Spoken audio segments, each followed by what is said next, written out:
Okey, Assalamualaikum warahmatullahi taala wabarakatuh. Sekali lagi kita berjumpa di page Nadi Duit bersama dengan usahawan Nadi Usahawan PLT. InsyaAllah pada hari ini kita akan terus berbicara berkaitan dengan keusahawanan dalam segmen pagi, segmen Cerita Lah lebih kurang dalam pukul 10. Biasanya segmen ini dalam pukul 9.30 ke pukul 10.30 begitu. Okey, saya baru habis interview dengan beberapa calon dalam yang perlu diambil ke dalam syarikat. Jadi hari ini kita sedikit terlewat, sepatutnya cadangan dari pukul 10 tapi kita mula dalam 10.24 dah kali ini kan. Okey, semalam kita ada cerita tentang konsep tentang keusahawanan secara keseluruhan. Dan hari ini kita akan masuk tentang bahagian seterusnya, iaitu kenapa ada di antara kita yang rasa takut untuk memulakan perniagaan kan. Sebab kerana dunia perniagaan ni dunia yang penuh dengan cabaran.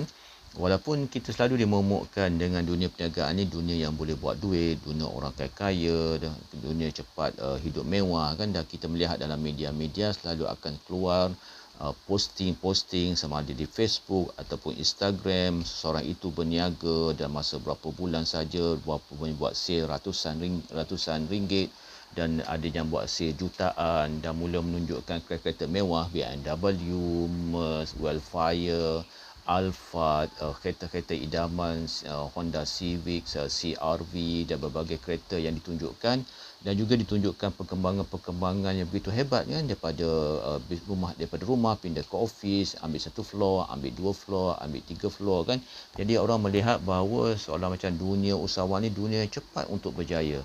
Namun begitu, ada juga individu yang merasakan bahawa mereka dalam keadaan takut untuk memulakan perniagaan kerana apabila disebut perniagaan, dia adalah berkaitan dengan risiko. Risiko untuk gagal tu ada tinggi juga pada peringkat permulaan. Sebab tu kita tengok dalam dunia perniagaan ni selalu sangat disebutkan oleh konsultan bisnes bahawa 3 tahun pertama adalah merupakan terlalu crucial, penting untuk usahawan memupuk diri, memupuk mindsetting diri dan juga gerak kerja supaya mereka tidak gagal kan. Dan banyak kajian dia katakan bahawa 3 tahun pertama ini ramai yang gagal. Kenapa kita nak fokus pada yang gagal kan? Baik kita fokus pada yang berjaya kan. Sebab dunia usahawannya begitu, dia tidak ada dunia kasihan, dia tidak ada dunia yang nak bermanja-manja. Dia adalah dunia yang usahawan, antara dua je, hitam putih, berjaya gagal. Okey, kita tengok kepada apakah faktor-faktor yang menyebabkan seorang itu rasa takut untuk berniaga. Yang pertamanya ialah yang saya cerita tadi bahawa berniaga ni dia sesuatu yang memerlukan kepada mindsetting, memerlukan kepada kemahiran dan juga memerlukan kepada ilmu. Yang paling penting adalah emosi, tekad untuk berjaya itu yang paling penting. Tapi dia kena juga dihiasi dengan ilmu, dengan kemahiran. Kalau sekadar tekad, kalau semangat, tak guna juga kan. Sebab tak ada orang hidup dengan semangat saja, dia perlu ada ilmu dan juga ada kemahiran. Ramai yang tidak yakin untuk berjaya dalam perniagaan. Sebab apa? Dia membawa satu dimensi yang sangat-sangat berbeza. Sebagai contoh kan, orang yang berniaga, apabila orang apabila bekerja, dia pergi kerja, dia balik kerja, pergi kerja, balik kerja, pergi kerja, balik kerja, dan dia dapat pendapatan, salary kan, gaji. Dan sama ada dia kerja bagus, dia kerja tak bagus, dia tetap akan dapat salary. Dapat gaji kan. Sama ada hari hujan, hari tak hujan, panas, terik, sejuk, tetap juga di akhir bulan dia akan dapat gaji. Dan setelah ditolak dengan KSP, SOKSO kan, mana dia tetap dapat gaji. Tapi dalam dunia perniagaan, tak semestinya perkara itu berlaku. Maknanya ada kalanya sale kita tinggi, ada kalanya sale kita rendah, ada kalanya untung kita besar, ada kalanya untung kita kecil kan. Ada kalanya kita dapat gaji, ada kalanya juga kita kena kurangkan gaji dan kita dapat apa yang untuk meneruskan kehidupan. Peringkat permulaan dia sangat berbeza. Sebab itulah dia tidak memberikan keyakinan untuk berjaya bagi orang yang nak mula perniagaan. Sebab tu dalam dunia perniagaan, yakin berjaya ni kena dibina dan juga kena buat sesuatu yang membolehkan untuk kita ada konsep, ada keyakinan ini. Sebab apa? Ramai yang takut berniaga sebab mereka tidak yakin mereka boleh berjaya. Itu yang pertama. Yang keduanya yang sebut tadi, makan gaji. Makan gaji ni gaji tetap. Apa yang berlaku tetap, gaji tetap. Kalau dia janjikan 2,000 dia akan dapat. Bersihnya lah. Itu menyebabkan kadang-kadang apabila seorang itu daripada orang yang bekerja turun kepada dunia perniagaan, Acara cabarannya adalah adakah dia masih nak menetapkan satu status quo bahawa tiap-tiap bulan dia mesti dapat gaji yang tetap, ataupun dia meletakkan bahawa hasil usahanya itulah yang memberikan pendapatan kepadanya. Dia kena mind settingnya gitu. Sebab tu kadang mind setting ni dia memerlukan 3 bulan, 6 bulan, 9 bulan, setahun, bergantung pada individu itu sendiri untuk meletakkan mind setting dan juga nak mindsetkan diri dia bagaimana. Dan seterusnya adalah ramai juga yang tak mau berniaga sebab mereka rasa takut menghadapi risiko rugi. Yang ini kena belajar. Rugi dalam perniagaan itu adalah perkara yang biasa, terutama apabila kita masuk dalam dunia perniagaan benda-benda baru kan, kita akan berhadapan dengan kerugian. Tapi rugi itu kita juga kena ada mind setting, kena ada satu kemahiran untuk cover balik rugi itu bagaimana. Sebab apa? Berniaga ini rugi itu biasa. Sebab kita tengok sebelum ni kan, di awal Ramadan kan, dah bawa makanan, dah nak menjual di bazar Ramadan kan, dah ada cantik dah kan, orang pun dah mula datang membeli, tiba-tiba datang hujan dan angin yang kuat, dan akhirnya kita melihat ada sebahagian peniaga-peniaga yang kata apa, gerainya roboh, mejanya terpelanting, makanannya jatuh ke lantai. So pada hari itu dia keadaan rugi. Ini menyebabkan kadang orang dalam dunia yang biasa bekerja rasa takut kan nak masuk perniagaan. Sebab apa? Rugi kan. Yang itu yang mereka lihat. Namun begitu kadang perniagaan walaupun rugi, dia ada juga hari yang untung yang terlalu besar pun ada. Maknanya dia ada naik turunnya dalam dunia perniagaan. Seterusnya dikata dunia perniagaan ini adalah tidak menjamin masa depan. Betul, dunia perniagaan peringkat permulaannya dia tidak akan menjamin masa depan. Tetapi kitalah yang menguruskan masa depan kita, sama ada kita nak berjaya dalam masa depan ataupun kita nak tidak ada masa depan. Maknanya usahawan ni dia yang menguruskan masa depan dia. Sebab itu dia kena rapat menghubung dengan Allah SWT. Dan seterusnya tidak berani hadapi cabaran. Yes, dalam perniagaan cabaran terlalu banyak. Cabaran dengan diri sendiri, cabaran dengan keluarga, cabaran dengan ipaduai, cabaran dengan adik-beradik, cabaran dengan mungkin mindsetting ibu bapa peringkat mula, cabaran dengan masyarakat, bila ada pekerja, cabaran dengan pekerja, cabaran dengan ekonomi, cabaran dengan perubahan politik yang mengganggu perniagaan, kadang-kadang cabaran dengan dunia sosial, dan juga cabaran dengan penyakit-penyakit yang datang yang juga mengganggu perniagaan seperti mana pandemik COVID-19. Dan seterusnya takut gagal. Yes, kalau seorang itu takut gagal, dia akan gagal. Gagal ini dia akan datang. Yang berkata takut itu yang utama bagaimana nak menangani takut itu. Itu yang, dan ada orang yang menggunakan takut gagal itu untuk dia berjaya dalam perniagaan. Juga ada orang begitu.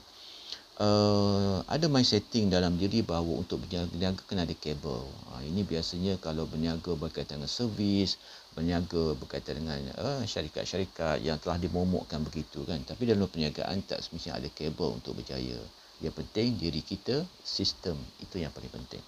Dan seterusnya ialah sebelum ini kita ada banyak cuti dan rehat. Adakah apabila kita berniaga kita akan ada banyak cuti dan rehat? Ini juga satu benda yang selalu dibincangkan kan.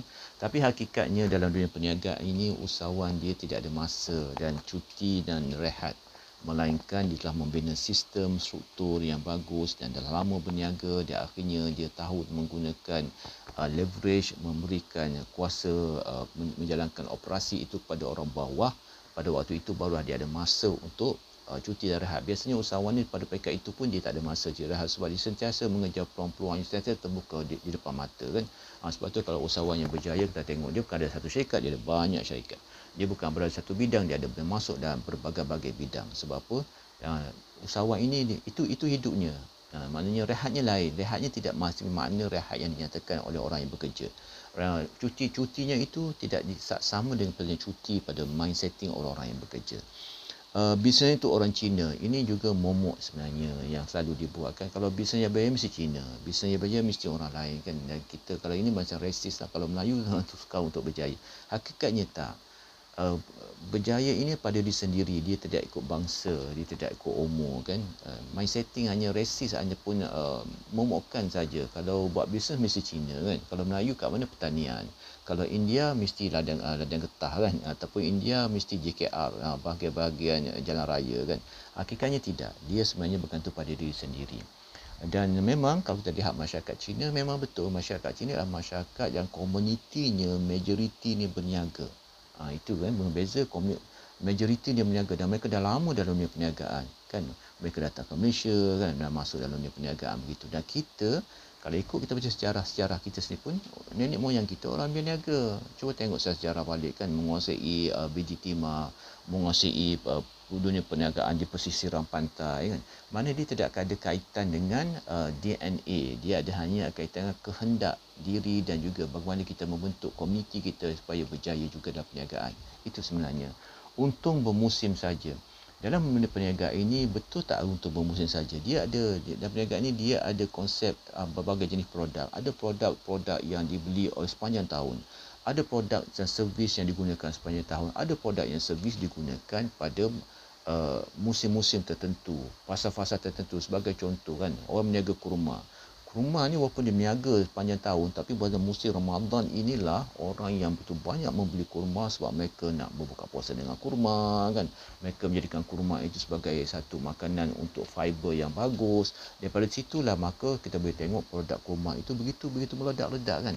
Cuba kita tengok pada McD. McD dia ada produk yang sentiasa dia ambil, dibeli oleh pelanggan dia. Burgernya, kita boleh tengok dia punya aiskrimnya kan. Aiskrimnya ada dia juga berkaitan dengan aiskrim yang boleh diminum tu kan. Dan dia juga ada berkaitan dengan orang kata ada serta-serta ni, sekarang ni kopi. Tetapi kalau kita perasan, McD juga ada musim-musimnya. Kalau musim yang berkaitan dengan perayaan Cina, dia ada produk dia.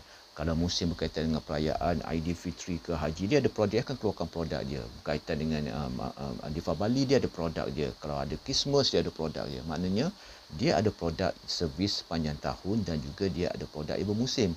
Jadi, bukannya untuk bermusim saja kan. Itu kena check my setting, itu betul atau salah. Dan seterusnya adalah, nanti modal akan hilang. Modal akan hilang ni kalau kita meletakkan pada investment yang kita tidak mahir. Tapi kalau kita dah mahir ataupun kita menempel ataupun bekerjasama dengan orang yang mahir, insya-Allah modalnya tidak akan hilang.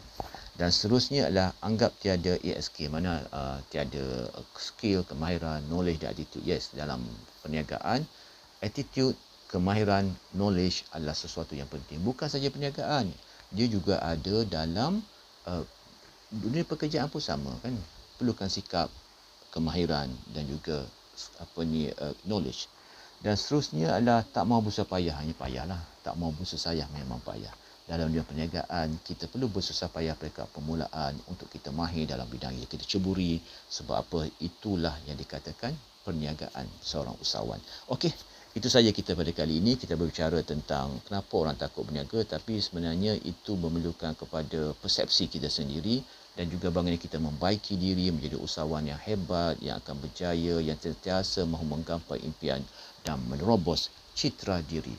Assalamualaikum warahmatullahi taala wabarakatuh. Best. Anda sentiasa terbaik.